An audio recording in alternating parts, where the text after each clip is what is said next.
পরশ পাথর রহস্য। হিন্দু ধর্মে রয়েছে এমন কিছু ঘটনা যা আজও রহস্যই থেকে গিয়েছে। এর পেছনের আসল কারণ জানা যায়নি আজও। আর এরকমই অন্যতম 5টি রহস্যময় ঘটনা নিয়েই চলছে আমাদের নতুন সিরিজ। আগের 4টি পর্বে বলেছিলাম ঋষি কাশ্যপ এবং তাঁর স্ত্রীর পুত্র সন্তানদের রহস্যের কাহিনী, মণি রহস্য, কল্পবৃক্ষের রহস্য এবং কামধেনু গরুর রহস্য। আর এই সিরিজের অন্তিম পর্বে আদিকথার পাতায় আজ থাকছে পরশ পাথরের রহস্য। আমাদের আদিকথার পর্বগুলো যদি আপনাদের ভালো লেগে থাকে তাহলে সাবস্ক্রাইব করতে ভুলবেন না।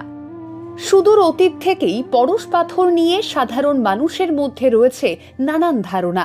শোনা যায় প্রাচীন ভারতে মানুষ এই পরশ পাথরের সাহায্য নিয়েই কোনো এক বিশেষ পদ্ধতিতে সোনা বানাতে পারতেন।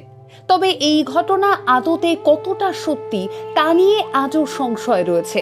কথিত আছে হিমালয়ের বুকে সাদা রঙের পরশ পাথরের সন্ধান পাওয়া যায়, যেটাকে দিয়ে লোহায় স্পর্শ করালে তা নাকি সোনায় রূপান্তরিত হয়।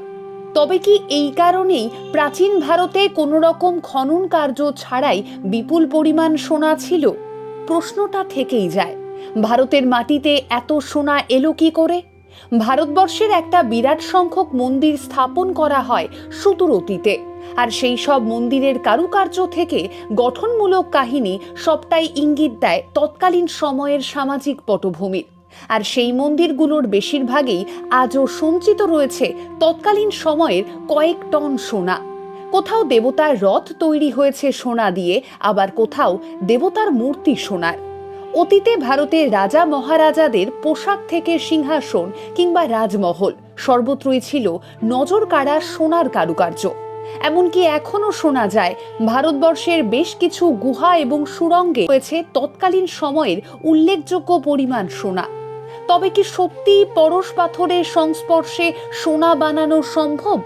যদি তাই হয় তবে এই বিশেষ পদ্ধতিটি ঠিক কিরকম? আজকের দিনে কি করেই বা পাওয়া যাবে সেই পরশ পাথর? না, কোনো ধর্মগ্রন্থ কিংবা শাস্ত্র বা বিজ্ঞান এর উত্তর দিতে আজও পারেনি। কোনো যুক্তি তর্ক বিশ্লেষণ করতে পারেনি পরশ পাথরের এই বিশেষত্বের পেছনের কাহিনীটা। ফলত সোনা বানানোর এই রহস্যময় বিদ্যা আজও ভাবিয়ে তোলে সাধারণ মানুষ থেকে বিশেষজ্ঞদের। জারি থাকে প্রশ্ন, উপচে পড়ে বিতর্ক। আলোচনার শিরোনামে আরও একবার উঠে আসে পরশ পাথর। তবে শেষ মুহূর্ত অবধিও এই রহস্য আর উন্মোচন হয় না। আদিকথার আগের পর্ব 4টিতে বলেছিলাম ঋষি কাশ্যপ এবং তাঁর স্ত্রী সন্তানদের রহস্য, মণি রহস্য কাহিনী, কল্পবৃক্ষের রহস্য এবং কামধেনু গরুর রহস্য। আজ ছিল এই সিরিজের অন্তিম পর্বে হিন্দু ধর্মে পরশ পাথরের রহস্য। এরকমই আরো কোনো তথ্যপূর্ণ পৌরাণিক কাহিনী নিয়েই আমরা হাজির হব আদিকথার আগামী পর্বগুলোতে।